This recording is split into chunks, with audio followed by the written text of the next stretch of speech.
In this video, you'll see how to claim missing serials issues in WorldShare acquisitions. You can use the Missing Issues screen to claim issues that you haven't received for your current print subscriptions that you track or check in WorldShare acquisitions. To track or check in print serials issues, you'll need to have set the Start Receiving settings on the Receive Issues tab for the serial title. This includes the expected number of copies and your starting with issue. Once you have started receiving a title, issues will be automatically added to the missing issues list for unreceived issues if at least one of the following is true. First, if the expected release date for the issue has passed. Second, if there is a first receive date for the issue, meaning that the issue has been received by at least one WMS library. And last, if you have received one copy of an issue and are expecting an additional copy or copies. So after logging into WMS Acquisitions, go to Serials Issues, and then click Missing Issues. Note that you must have either the Serial Admin or New Serials Claimer role to claim issues. Also note that by default, the filter for claiming status is set to Available for Claiming. You can change the default claiming status of Available for Claiming to Archived to see those issues that you've marked Move to Archive to stop claiming by clicking the Claiming Status drop-down. And then you would uncheck Available and select Archived for Claiming, and then click Apply.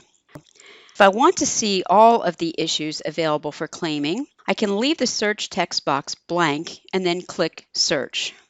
Now let's take a quick look at the other available filter options. You can filter by publication frequency. For example, for a weekly publication, you wouldn't want to wait for an issue before claiming for as long as you would maybe for a monthly or a bi-monthly. You can also filter by expected release date. For example, you could enter 14 to find issues that were expected to be published over 14 days ago. You can also filter by the first received date. For example, you could enter a 4 to find issues that were first received by another WMS library over 4 days ago. You could filter by claims. For example, you could enter more than a number of claims, or for a range, you could enter, for example, 1 to 3 to find issues for which the library has made at least one claim, but not more than 3. You could also filter by last claim date. So, for example, you could enter 15 to find issues claimed by the library over 15 days ago. And you can also filter by copies received. For example, I could enter a 1 and then a blank to find issues for which the library has received at least one copy.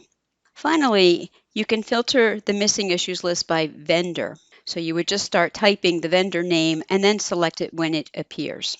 Now, if you're not seeing the vendor filter display or any of these filters and you wish to use them, you can click the filters drop-down and you would check the filters that you want to display. So let's say I want to filter the issues where the expected release date is more than 14 days ago. So I'll enter 14 and I'll click Apply. And I'll also filter by just one vendor. So I'll click the vendor drop-down and I'll start typing the name of the vendor, Robinsons. And when it appears in the drop-down, I'll click it to select it and then click Apply. Now let's say I want to save this search so I can repeat it every week or so. So I'll click Save Search. And I have to give it a name, so I'll call it Robinson's expected 14 plus days ago, and then I'll click Save. Now my Save Search appears on the left in the history, and if I click Missing Issues Searches, you'll see that my Save Search is there, which I can come back to at any time and run again. I'll click on it now to go back to the filtered search that I had. I also want to show you that you can customize the columns that appear by clicking the gear icon. The check mark indicates the column is displaying. I'll scroll down, and let's say I want the column Order Item Number to display. So I'll click in the checkbox. And now you can see the Order Item Number column in the display. In addition to filtering the missing issues list, you can also search by the journal title. So let's say I'm looking for missing issues for Journal of Plant Research. So I'll enter the title in the text box, and then I'll click Search. And I see I have two missing issues. So let's say I just want to claim the more recent issue volume 133, number 5. So I'll click the checkbox next to that issue. And then I'll click Claim. Optionally, you can notify the vendor unless you've done that or will do it outside of WMS Acquisitions. I'll check to notify the vendor, and then I'll click Continue. I'll leave the default method, which is set in the vendor record, set to email, and then I'll click the checkbox to preview the email, and then I'll click Continue. And so here's the email that would be sent. And I'll scroll down, and you can see the issue that I'm claiming. And then finally, I would click Send Claim. And the system confirms one issue has been claimed and the claim notification has been sent to the vendor. Now let's say that I can't claim the January issue because either it's been too long to claim or the publisher has notified me it's not available. So I'll click the checkbox next to that issue, and then I'll click Stop Claiming. And that issue now has the claiming status of archived for claiming and will no longer appear in the missing issues list as available for claiming. Of course, if you've made a mistake or need to change it, you can always change the status back to available for claiming.